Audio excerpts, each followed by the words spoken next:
We continue our conversation with Nick Begich, and boy, Nick, if you have a love-hate relationship with technology, there's good reason for it. Tell us more about the acoustics in water. Sure. What essentially happens is, and let me do the comparison first in air. When a sound wave hits you in air, essentially 99.7% approximately is reflected or bounced off of you, basically, and only a very, very small fraction of a percent is absorbed into tissue. In water and in solids, it's much different. That sound information transfers through the water very efficiently. Once it hits tissue, 100% of the energy is absorbed into tissue until it hits a cavity, an air pocket. And almost every living organism has microscopic air pockets, but marine mammals and humans have lungs and areas within the sinus cavity that essentially, once this energy is released, causes massive hemorrhaging. In fact, there were 2 instances reported in the mainstream media, one in the Mediterranean a few years ago that we actually referenced in Earth Rising, and then a more recent one in the Bahamas where the analysis of the tissue and the animals was done by Harvard University, and they determined that the cause was very likely underwater sonars. And underwater sonars, active sonars, is the big difference. The amount of energy being tested right now throughout the world has been at 1/5000th, just a fraction of the declared energy levels that they would originally and initially go once they deploy this over 80% of the seas, is what their intention is.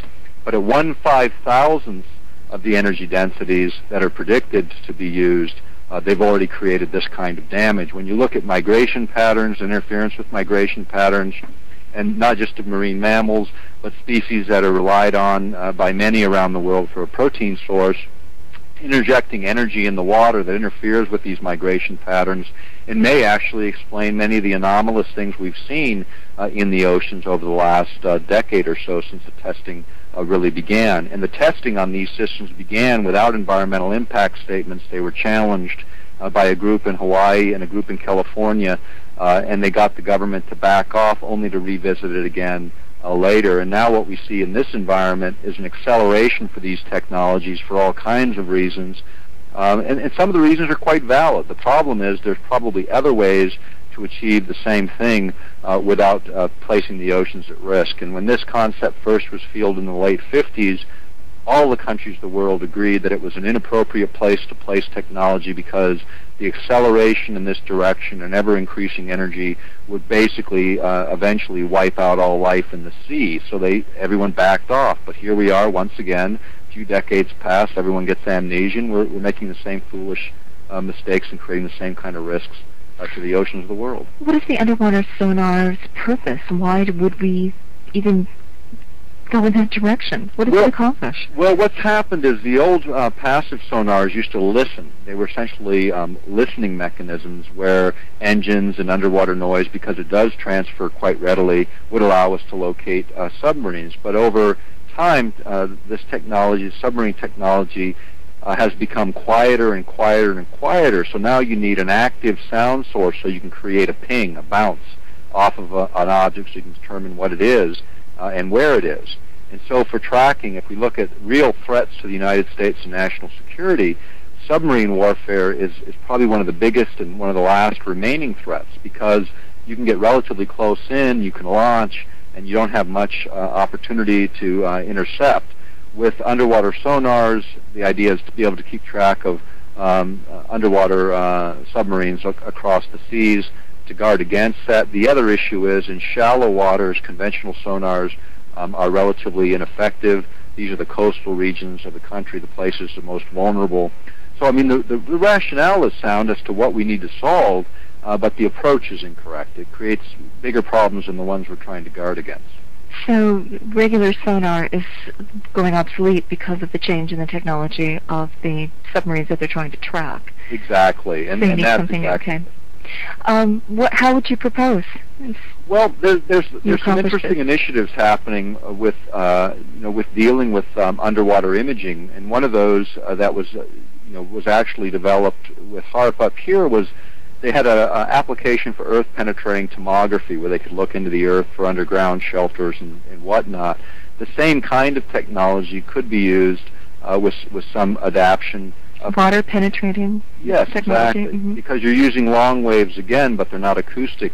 They're not sound waves that are creating the havoc with marine life, and they don't create the energy releases that this technology does. And this is, again, you sort of look at what are the options, and when there are options, you look at them. You don't avoid environmental processes because you feel like the need for national security is more important than perhaps other needs. That's where the public has to get involved in terms of balancing the priorities, because the military has a mission, and their mission is clear. It's to defend the national security, and sometimes in the pursuit of that mission, other things are lost, and that's why there's environmental impact processes. That's where there's public processes to address those, and those processes actually draw scientists, say, from the civilian sector that see problems, give them the opportunity to, say, raise other options in the big mix of technology that's out there. What's the latest on HARP as well? This is interesting. MSNBC had a story on November 27th this year dealing with the earth-penetrating tomography application for locating underground tunnels, and they suggested that this may be used during this conflict in Afghanistan. And actually, when you think about it, it makes perfect sense. I mean, this was designed as one application to do exactly that. The other thing that comes out is HARP has gotten the authority to move forward to the full array. They're just finishing up negotiating the contracts to let that go forward. The other side of that is the missile defense is moving forward. In fact, in the next 2 to 3 days, you should hear President Bush announcing the unilateral withdrawal from the ABM Treaty of the United States. And what this means is that within 6 months, we're free to do what we want in missile defense, with or without the Soviet Union's blessing, and that's exactly what we're doing. In fact, this fall, we started clearing the land here in Alaska for an interceptor system. There's been approximately $7 billion spent thus far developing the technology for this new system.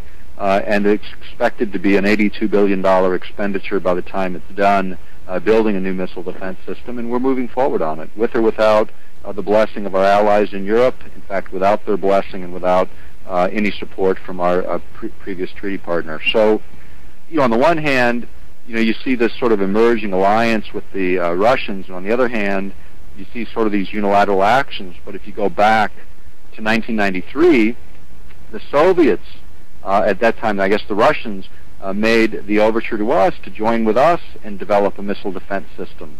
And we rejected their offer. And then we developed our own systems, and we went back to them and said, hey, let's join together and do what you suggested in 93. And they said no. Now, that's pretty suspect, in my view. Why would they say yes at one point and no at another, unless they were really fearful about how technologies might be even used against them? And I think that's the crux of it, is a lot of fear is driving diplomacy around the world today, and that fear is breeding even more uncertainty. There are many conjectures, and you've covered a lot of them, on what exactly HARP can do. What's your latest thinking on this? Well, HARP was designed, certainly for over-the-horizon radar applications, and that's how it sort of starts to play into missile defense, looking around the curvature of the Earth for those incoming objects, whether they be cruise missiles or intercontinental ballistics missiles, some at very high elevations and some at very low elevations. The old technology, as things got close in, they became distorted, and low-elevation objects couldn't be spotted at all. With the new technology developed through the work done at HARP, they're able to overcome those obstacles and become a much more efficient system. Earth-penetrating tomography, which we've already mentioned, is another one. One of the other areas that hasn't gotten a lot of play, although the European Space Agency contracted with Dr. Bernard Eastland for weather modification applications of the HARP system. He completed work for them, got an additional contract from interesting combination FEMA and NASA to look at weather modification technologies that might be satellite-based. And when you look at HARP as a tool for influencing weather patterns and jet stream flows, this is another area that's gradually gained currency as more information has come out on the projects. Things that we've been saying for 7 years are finally making it into the mainstream in terms of reporting. Good detective work, Nick.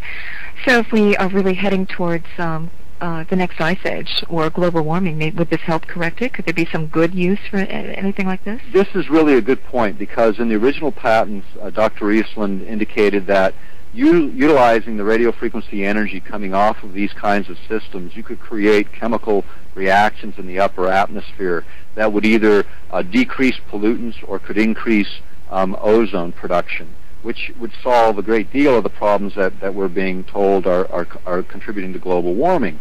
The fact is, none of that is even being pursued by the military in terms of anything in the public record that we've been able to find, and yet that's perhaps one of the biggest and most positive uses of this technology. If we could replenish ozone and solve part of that problem, think of the billions of dollars in crop failures and just misery that climate change has contributed to the world today. There's little point in defending a planet without also renewing its resources and enhancing its stability environmentally. Absolutely. In fact, I don't care what tradition people come from.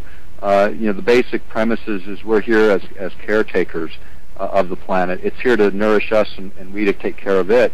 And the planet has a capacity to handle a huge mob of human beings very efficiently. And I say that laughingly because we're always told how limited resources are, but human beings are pretty creative. If we use our heads, we can make resources go a long way. I mean, computers used to fill up warehouses. Now they this equivalent fills up the palm of your hand.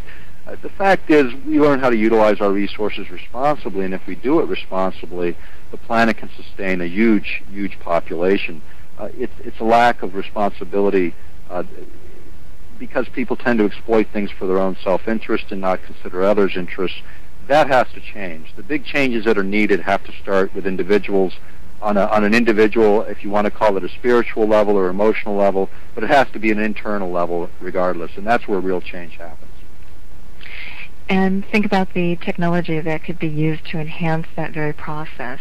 And this is where I really get excited, because I think there's some great things on the horizon in terms of this. And we've talked in the past about some of the things happening in energy medicine, the understanding of how energy relates and reacts within the human body, and how this can be used for more efficient healing systems, how energy itself is used in even enhancing agricultural in agricultural environments, actually decreasing the need for things like fertilizer and like pesticides, significantly decreasing the need for those things, just using energy as the medium. And again, it started with the military's analysis of how the body reacts to energy, and then the civilian sector started seeing hints that were interesting and began to pursue them. And what's been concluded is that you can create profound changes in the human body that are either detrimental or beneficial, depending on the energy used, the way it's manipulated, and the intention of the operator. And therein lies perhaps the biggest loss to humanity today, is so much of this basic understanding of human health and physiology is withheld from the public under national security laws to develop good killing systems, while at the same time the higher human interest, at least for Americans I think, would be to figure out ways to heal problems and to heal the human body, and yet these very basic foundational pieces of knowledge are withheld from the public and the medical profession. You begin to envision a world in which, if America were putting out life-enhancing technologies and all of this, everybody would want to keep us around. We would want to kill off America because it's giving so much abundance and beneficial stuff to the world, I mean, you can earn your place by what you contribute and not have to defend yourself constantly, it would seem to me. But that's a fantasy, I realize. Well, the thing about all of that is I think when people meet Americans on a one-to-one basis, the perception of the country changes dramatically. Just like when we travel overseas and we meet folks, our perception of their countries change. And a lot of this, the selling of the United States, if you will, to the rest of the world has been done through our government's approaches to politics. And when you look at our direct and deliberate interference with domestic elections, with domestic politics around the world, our exportation of all of the problems that we have socially in the United States to the rest of the world, the disruption of traditional culture and societies around the world, there's a certain level of resentment. Most of that resentment although it's directed at the American population, it more appropriately should be directed at a government and a private sector that tends to exploit and abuse rather than build up and enhance, and recognize that there's times when a country's sovereignty should not be violated by us just because we don't agree with them, unless they've made some overt act against us. I mean, people have a right to self-determination. We may not like it, we may not understand it, but we have to honor that as human beings.